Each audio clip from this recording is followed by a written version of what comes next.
Okay, so this is a big slide. So this is where we're going to talk about all of these different vaccine types. And the thing that you want to understand here is you want to know which type of vaccine falls into which category. And there's a lot of different mnemonics here on to try to understand, okay, well, where does varicella fall, or where does, the BCG or smallpox vaccine fall? And the thing that I want to call your attention to, though, when you start to go through some of these mnemonics, it's really easy to get the different vaccines confused. So what I like to do is I like to look at some of the examples where there's only one or two major examples to understand. And you'll see when you look at the live attenuated, there's a lot more examples just in general that tend to fall in this category.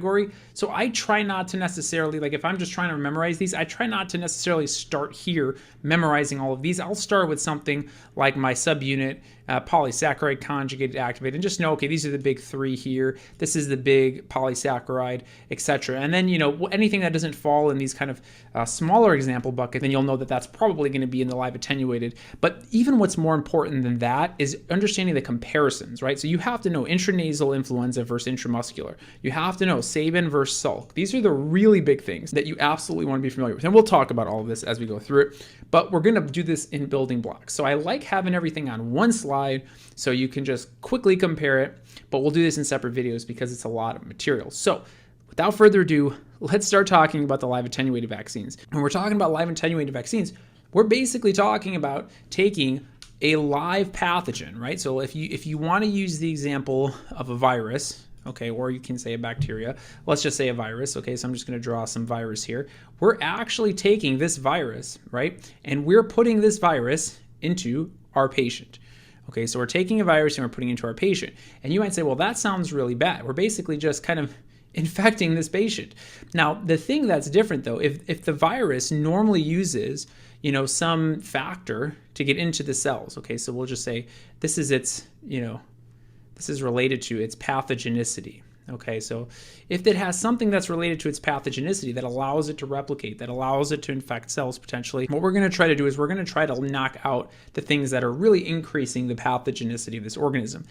Now, that's not to say that it can't replicate, right? They're live pathogens. They can still replicate. They're just less pathogenic, okay, and tend not to cause disease. But they're still going to have the antigens on their surface that we need to generate antibodies, right? So once we're given this live pathogen that just doesn't tend to be as pathogenic because we've made some modifications to it, then this patient will then have that live pathogen replicating, and then we'll produce antibodies against this pathogen. Now, the key thing here is, remember, you're adding in here a live pathogen. And what step one likes you to know is to know what kind of response are you going to generate. And this is where you really have to think about your pathways here. So just going back to what we've been talking about this whole time, right? So here's our dendritic cell. Okay, and we've gone through this a few times now. Now remember, a dendritic cell is going to have an MHC1 receptor on it, right? It's going to have an MHC1, and it's also going to have an MHC2. Okay, now most cells in our body, like we talked about, are going to have MHC1, most of the nucleated cells, if not all of them, but the MHC2 receptor is only going to be present on antigen-presenting cells. Since a dendritic cell is an antigen-presenting cell, it's going to have both of these receptors, right? Now, if I have some live pathogen that I just put in the body, a couple things can happen. The first thing that can happen is this dendritic cell can digest this pathogen. Okay, so you can have phagocytosis of this pathogen. Now, if that happens, the dendritic cell is going to present this pathogen that we just digested. It's going to present it on MHC2, right? It's going to present that pathogen or that antigen from the pathogen on MHC2. And we already know what this is going to do. MHC2 is going to trigger my T helper 1 cells, right? My CD4 positive cells, right? Rule of eights. So CD4 positive cells are then going to bind to that MHC2 receptor using their T cell receptor and their CD4 positive co-receptor. And this whole process is going to lead to these T cells eventually activating B cells using CD40 ligand, right? We talked about all of this in the previous video. So if you're not familiar with this, go back, watch those videos. We go into this in great detail. And then we're going to have the CD40 ligand binding also. That's going to allow for class switching. And then these B cells will then become activated, right? And they'll go on to become plasma cells. Okay, so they'll go on to become plasma cells. And a plasma cell is essentially an antibody factory. And so now we're going to produce a bunch of antibodies to this antigen. Okay, that's pretty much the whole process. And that's going to be very consistent with what we see across the board. Now, remember what I said here. There's something really important. We're going to have CD40 ligand class switching occurring when this T cell uses this binding to a B cell. Okay, so remember, that's important. That causes class switching. Now, when you say class switching, what am I talking about when I say class switching? When I say class switching, I'm talking about taking IgM antibodies and turning them into a different heavy chain, right? So either IgG, IgA, IgE. Now, when we're talking about a memory response, we're primarily talking about IgG antibodies, especially in these simple kind of straightforward board questions. So when I say that there's T cells, right, these helper T cells go on to activate these B cells and they have class switching, what we would expect to see, right, is a strong immune response from this pathogen because we're going to generate IgG antibodies because we had class switching. That's an important piece to remember here, okay? So that's the first thing. You're going to get a good immune response because you're generating humoral IgG antibodies. You're going to have a memory response because you're involving T cells that are activating B cells, and those B cells are going to go on to have some memory B cells and also some memory T cells, and you're going to have these plasma cells pumping out IgG antibodies. The other part of this, let's go back a second. We said, okay, we went down this MHC2 pathway, and that MHC2 pathway allowed me to generate a very strong humoral response that involved class switching because we had T cell activation. What about if we go down the other road? Is it possible that this dendritic cell would present this antigen on MHC class 1? Okay, is it possible? Well, what would have to happen? Well, instead of the dendritic cell phagocytosing this pathogen, let's say this is a virus, right? Instead, maybe this virus infects this dendritic cell.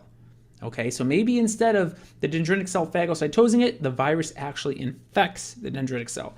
Now, if it does that, right, if this virus starts to put its viral material in this dendritic cell, we talked about this when we talked about these MHC receptors, this material is going to get broken down, put in the rough endoplasmic reticulum, and it's going to get sent up to this MHC1 receptor, okay?